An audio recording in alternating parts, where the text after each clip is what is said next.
And welcome back to the Hot Lap. We are talking the fall of Alpine. What has happened? Well, they've announced Mercedes engines for 2026 and beyond. One of the best engine manufacturers in Formula One is waving the white flag. They are no longer a works team. I mean, wow.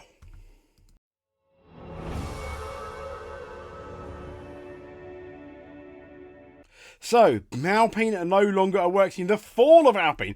I mean, I just watched this video from an aficionado F1. Last 3 years, they would stand on the podium just 4 times. The last 3 years, they stand on the podium just 4 times.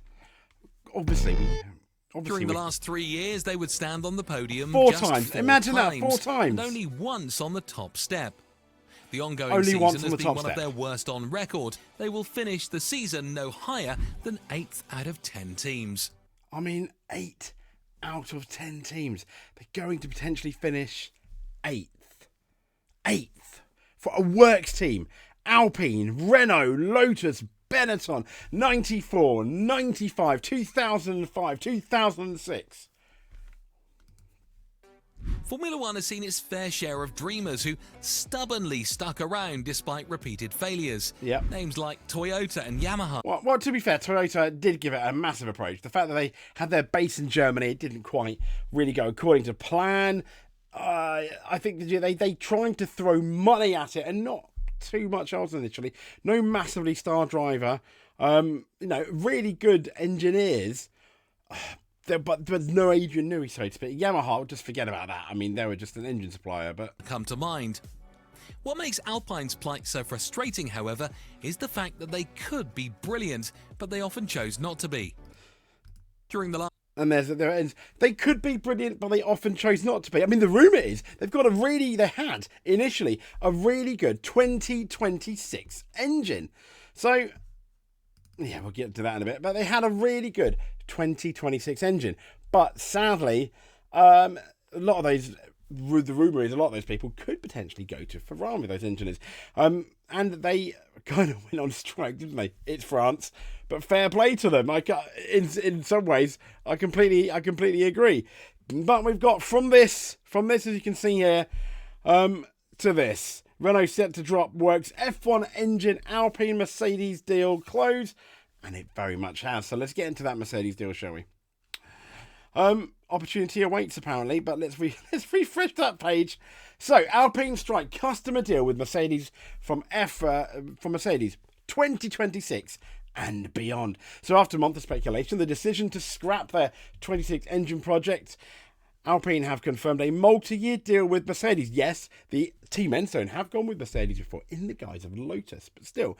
Last month, Alpine confirmed they would abandon their works engine program, scrapping the 2026 engine, which would mean the team would require, as we know, a customer outfit, and Mercedes is the one. Alpine said in a brief statement, I mean, not that against Mercedes, against the works team, the Renault works team, having another manufacturer as an engine. I mean, think of the PR disaster. What, they may as well just sell now. I mean, the multi-year agreement will see Mercedes-Benz supply BWT Alpine Formula One team with power units for the duration of the new regulation era from 2026 until at least 2030. We know that Mercedes engine is going to be very strong. Now, alongside the power unit, BWT Alpine Formula One team will also be supplied with Mercedes gearboxes. Yeah, Alpine Mercedes, why not? I mean, it's, to be fair, I have said Aston Martin Honda equally sounds weird. Although Alpine will use Mercedes gearboxes in the first year of the deal, it is reported the French team wants to bring production in-house. Okay, yeah, so you want to bring your gearbox in-house, but not your engine. The main selling point, win on Sunday. Okay, I know you don't, Alpine, sell on Monday.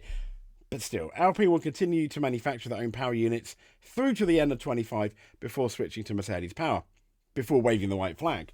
That concedes the introduction of sweeping new power unit rules. Formula 1 moving to a 50-50 split. Oh gosh. Between electrical engine power. Sustainable fuels, I like. The hybrids, I don't. Just look at what the mess Rally have got themselves into. Look at the mess IndyCar have got themselves into. Roman Grosjean have just came out recently and basically said if he doesn't get a drive, potentially the reason, other than he's Roman Grosjean, is the fact that the money is not there. because the hybrid is so expensive. They've even got an article in the race which I thought was quite interesting.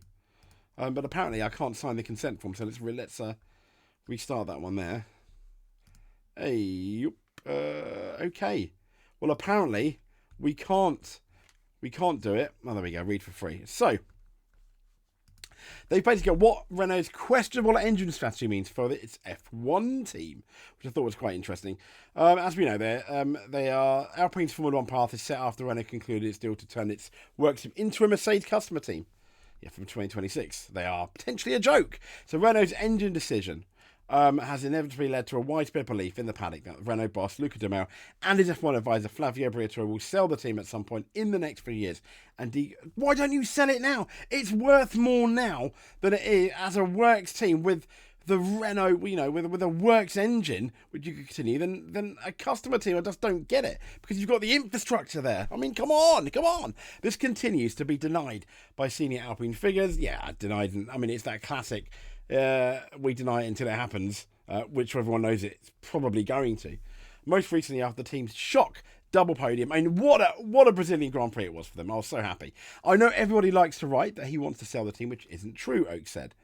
He's always been very firm that he's an F1 for the long term, and you can see really how passionate he is about the project, and I'm grateful to have him. Oaks took charge in August, and although he is obviously aligned with the Renault boss and Briatore, he hasn't just gone to bat for the senior figures since then. In his first proper media briefing, he said Enstone needed a team boss that would take a bullet for the team. Yes. Why is Briatore there? Why? And he has been repeatedly enthusiastic about what he's found at one of F1's oldest and most successful teams, has Oaks, which even with Renault's reinvestment has struggled to recover from falling. I mean, Renault, there was a story involving Adrian Newey, Christian Horner. I probably got it a tiny bit wrong, but the gist is that during the Red Bull domination, they realised that the Renault engine from 2010 to 2013 was the weaker part of that package when they had the Renault engine. So they went to the head of Renault and they said, look, you've got a works team as well, we need a better engine. And they were like, the fact that we're in Formula One's good enough. And they were like, okay. And there didn't seem to be any impetus to make the best engine. I mean, we're talking, a C-grade team. And it's kind of, other than a couple of spikes when Ricciardo was there and Cyril was, trusted by the Renault people. I mean, he's done well at WRC Honda, which looked to claim potentially both titles. Not this weekend, next weekend. He's done well there, and I think he's a good team boss. Because since Ricciardo left, probably saw the writing on the wall, and Cyril left, Alpine have been, instant decline. So mismanagement, as we go here, has been key to that, which De Meo must shoulder some responsibility, yes, along with the underachievement on the engine side and some questionable leadership along the way. Briatore and Oaks are trying to unpick the worst. Why is Briatore there? And improve what's left. So while Enstone has Oaks' support, it's not immune from scrutiny. There is work going on to evaluate where investment is required all over, I'd imagine.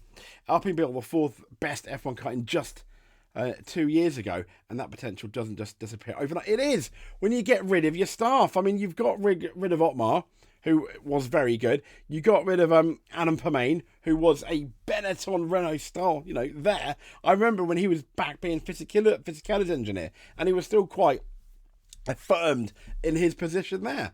It's just all very upsetting. So here we go. This story here, and the team has cut 300 jobs as major overhaul explained after worrying driver sack rumours. And F1 team has, Alpine Briatore has explained that his team has trimmed down a number of staff from 850 to 1,150. This has been a tough year for the French constructor, who also dealt a blow to their power unit project, as you know, and they were brilliant at the Brazilian Grand Prix. But 300 staff gone. I mean, I guess, are they cutting the fat, getting it ready to sell? Looks like it, doesn't it? So, motorsport, back to old Benetton. Can Alpine avoid mediocre history repeating? And this is in March the 1st, 2023 on motorsportmagazine.com. Team Enstone has a history of being largely good, but not quite good enough. Will 2023 see it push on or settle for best? I think they're just settling for anything at this place. It was back to old Benetton, perfectly respectable, but that's not why you were in it.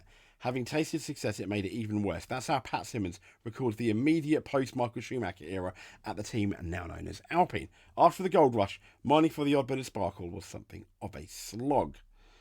And, you know, it's talking about this repeated cycle, repeated after Renault bought Benetton in 2000. Investment, recruitment led to 2005, 2006, and you had those classic Alonso years, didn't you? Which was absolutely brilliant. The golden years of Alpine / Renault / Benetton / Lotus, but we're not really mentioning Lotus too much, but they did win a couple of races. But the golden years, Michael Schumacher, 94 to 95. Obviously not necessarily with a Renault engine, with a Ford engine, a V8 Ford engine in 94, and a Renault engine in 95, and obviously a Renault engine with Alonso in 2005 and 2006. And as you can see, so with Benetton, the boohoos of Benetton, after Michael Schumacher left, they had Gerhard Berger and John Lacey. Didn't really set the world alight. We all thought they would, though. Solid guys from Ferrari. But no. And then you've had, obviously, the Renault years, and the cycle repeated after Renault bought Benetton in 2000. Investment, recruitment, 2005, 2006, Fernando Alonso, very, very good. But like Schumacher, he left the year after securing his second crown. Yeah, you can kind of see this mirror image now, can't you? And Team Enstone sagged once more. Yes, there was a mini revival in the Lotus era, briefly with Kimi Raikkonen, but the reality is, apart from those 2 periods of genuine glory, so you got 4 years, the team tended to fall into kind of like underwhelming, though they've put, and it's not really recovered ever since.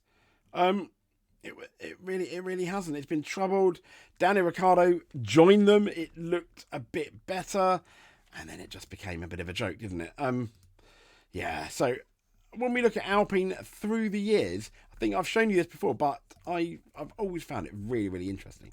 So it's all the way back to when in 2012, the team officially changes from Lotus to Renault, formerly Benetton from 1986 to 2001.